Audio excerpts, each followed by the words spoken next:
Let's now shift our focus to matters pertaining to national defense. South Korea and Japan took another step toward completion of a military intelligence sharing agreement that could improve both sides' ability to counter North Korea's missile and nuclear threats. If the agreement goes through, Japan will become the 33rd country to have signed the pact with South Korea.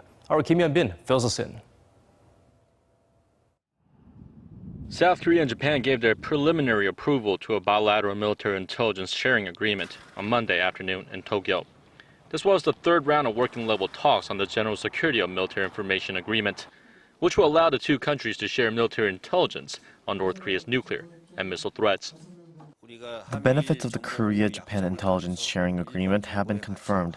Japan will be able to share its high-quality intelligence with us, and we will also share our collective intelligence with Japan if asked. The first two rounds of talks were held earlier this month, and Seoul is seeking to make the deal official by the end of the month.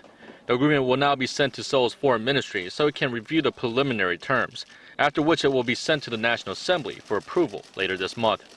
If the deal is passed, the two countries will be allowed to share military information on North Korea's nuclear and missile threats. Seoul and Tokyo initially tried to sign the agreement back in 2012, but were blocked by the opposition parties and civic groups in South Korea, who said they were against the pact because it had been arranged in secret.